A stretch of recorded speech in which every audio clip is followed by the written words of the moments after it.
Good evening, my beautiful friends. Welcome to the Progressive. Now we are talking about non-verbal communication skills, which is about personal spaces, body language, and so on and so forth. So, what is a personal space, private space, and public space?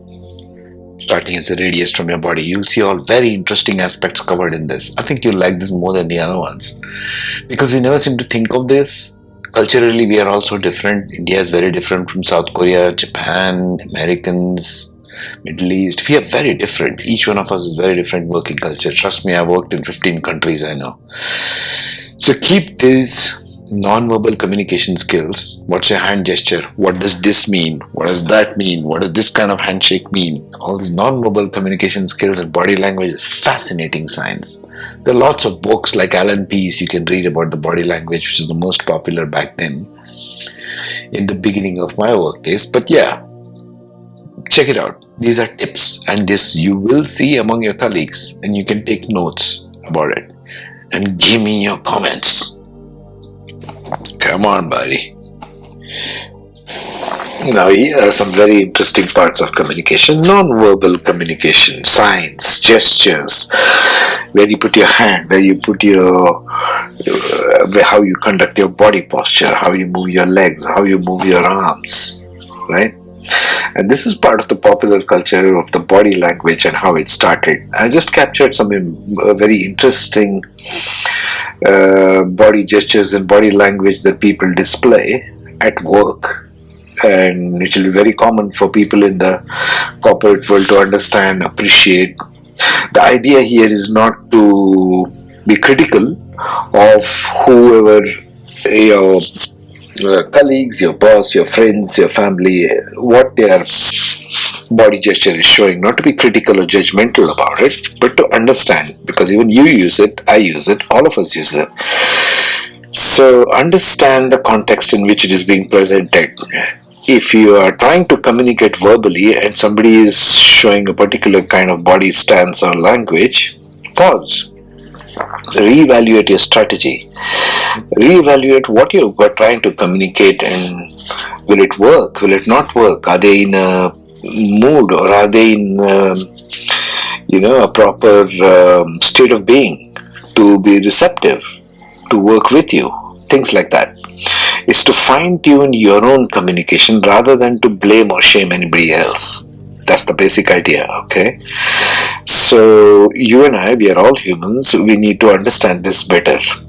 And I just captured some. You can research on the net more about the non-verbal communication part of it. This is the third bullet we are going to talk about now, the non-verbal one.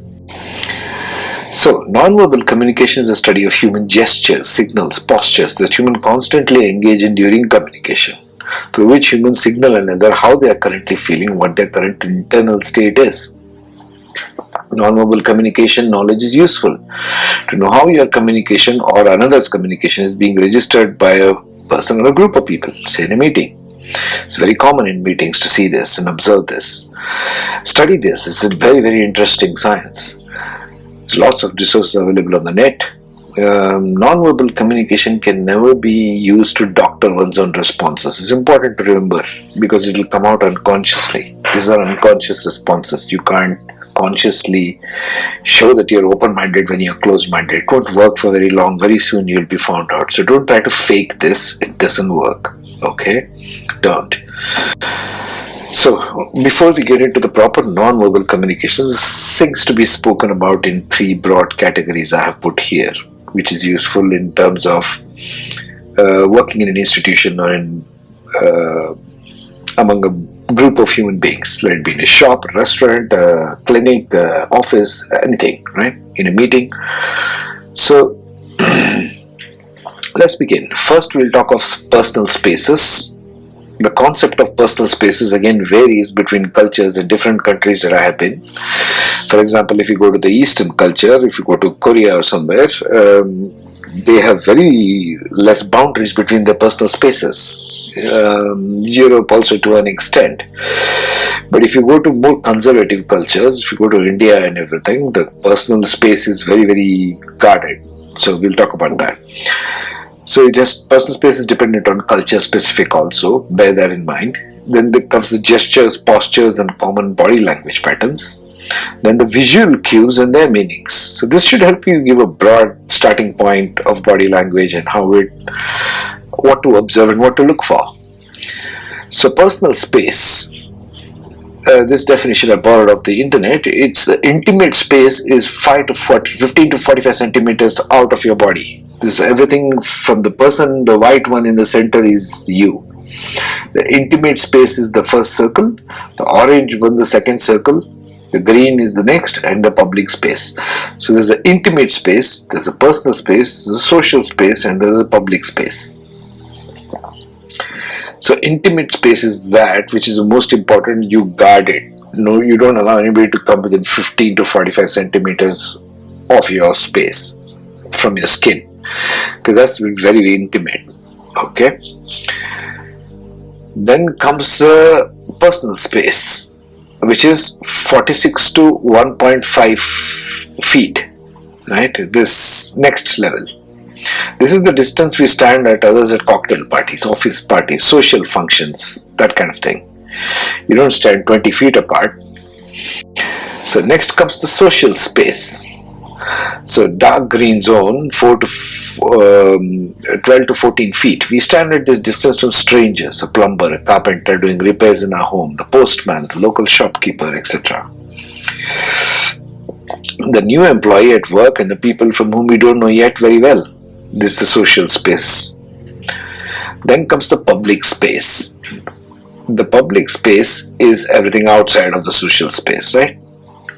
12 to 25 feet and beyond. We address a large group of people, a presentation, a meeting, etc. So what are the rules of the personal space? At workplace, when discussing or talking with colleagues, the correct distance to maintain is always the personal space. Going into social space standing too far away is impersonal and unfriendly, while coming into intimate space standing too close is intrusive and rude to the other person. Again, this is very culture specific, I have seen. Always maintain a comfortable distance between both of you or the group of people. Personal spaces are to be respected always, be it interactions with same gender or opposite during work. Okay. Where two people are just being introduced to each other, for example, an arm's length is good and comfortable for another person as well as yourself. Personal spaces differ from, like I said, one country to another. For example, US, UK, Europe, they have a large personal space, intimate spaces, and respected culturally, while people in Far Eastern like Japan, China, Korea have small, intimate personal spaces. They typically stand very close to you. So it may make you feel uncomfortable if you're coming from other cultures. Most offices these days have cubicles and rooms, so understand that cubicle is a personal's intimate as well as personal space. So respect this and follow certain do's and don'ts, yes? Personal space, rules at work, do's and don'ts. Touching is considered to be an intimate act. Never touch anyone you don't know. Stand at least 4 feet away. There's some people in the office who are very rude. They directly love to touch your shoulders or pat on your back or something. So you can politely or curtly say to them, move away or something. Say, would you mind not touching me? When someone leans away from you, you are probably in their personal space. That makes him or her uncomfortable. Move away till you feel the person is comfortable. Okay?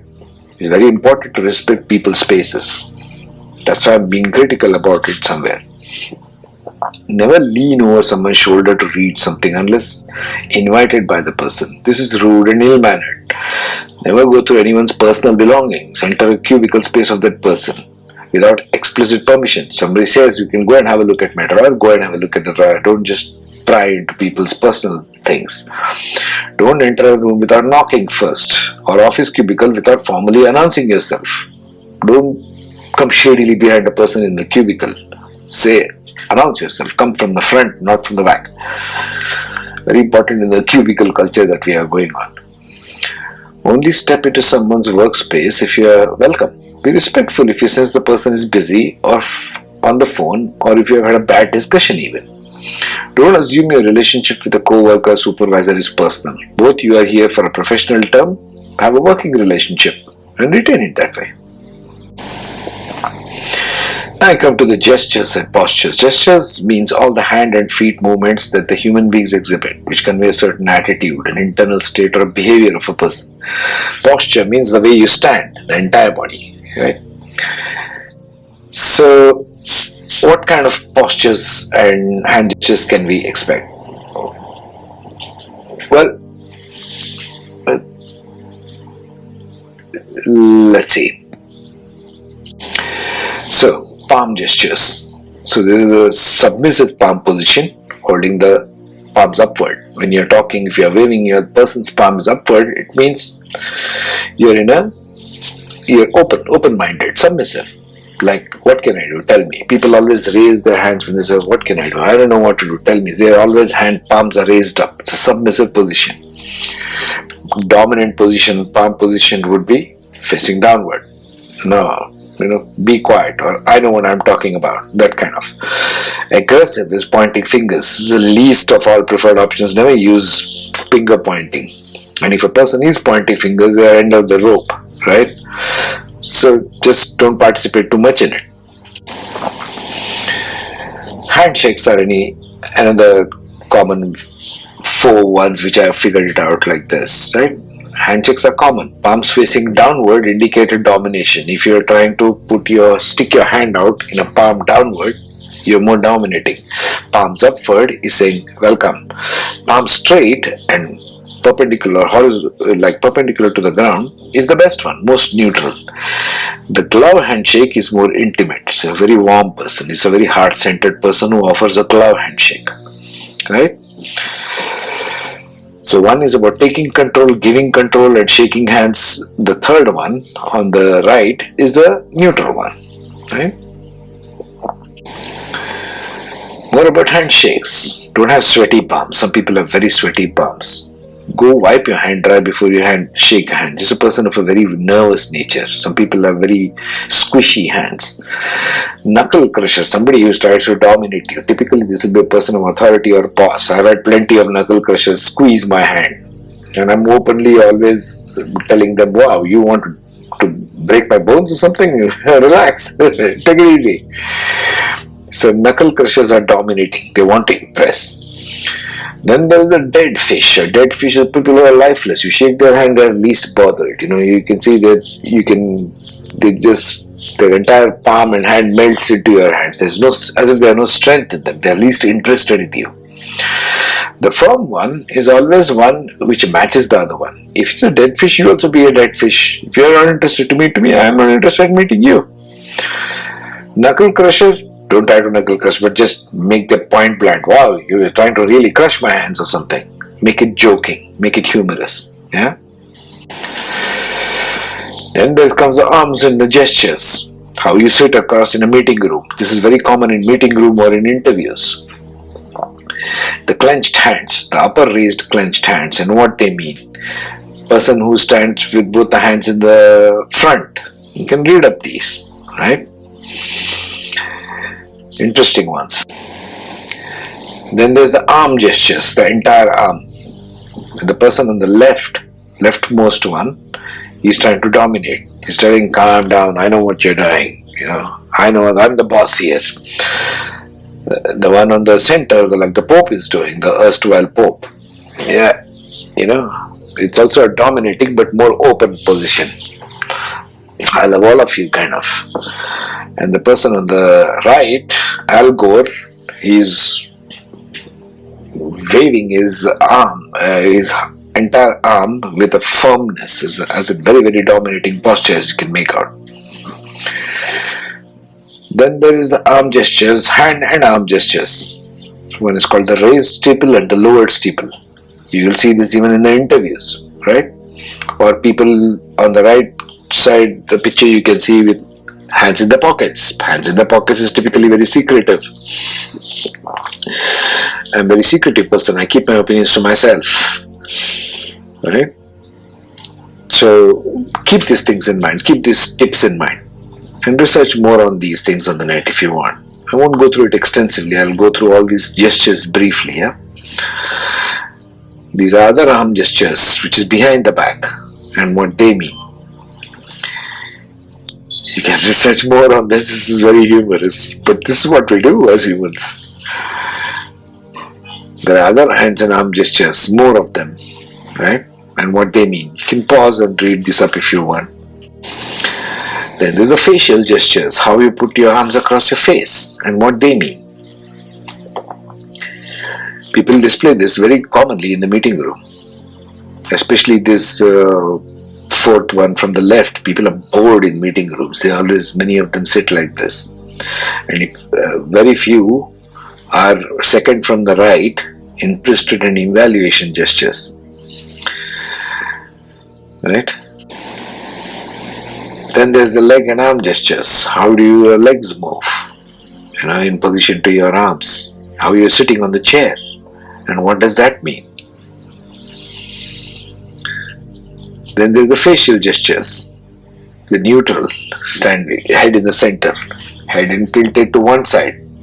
If it's tilted to your side, means it's interested in you. If it's tilted away, it means they are not interested in what you're saying. Disapproval if they are looking down on you like that. Then there's the body postures, entire body postures and how you stand in a meeting and what does it mean in a group or in the center. This is very, very interesting when you're standing in a social function or in an office party or any one of the other places, right? Where you group together. Here's some interesting tips on an interview. You can read this up. I'm not going to go through this in detail. So you can have a look at these tips on interview, have a read through. It's useful because typically interviews is more than two people interviewing a single candidate. So every person changes dynamically the posture, hands. These are very dynamic things. These are not static, and it's always in the present moment, always with a bunch of people. Each one has their personalities. If you take your own personality test, which I will release shortly on iTunes iOS and Android, you will know how dynamic and each one is in your friends, family and colleague circle. Know your body language well. This can save you a lot of unnecessary effort in trying to be convincing or argumentative, or in extreme cases, come across as repulsive and non-cooperative. Okay, so important to understand it in that context. Body language is about being human, not about being perfect.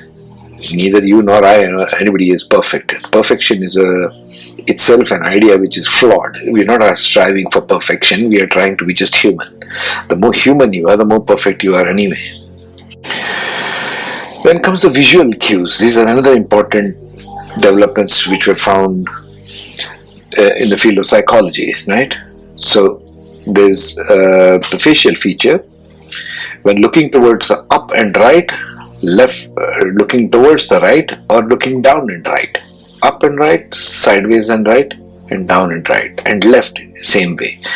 So visual construct, trying to remember an image. This is what it means. Construct means you're trying to construct some images. Visual remembered means you're trying to, VR means visual recall. You're trying to remember something. This is typically the case, and detectives and police detectives around the world use this normally when they are interrogating. They watch for these visual cues. What is the person trying to do? Construct or recall?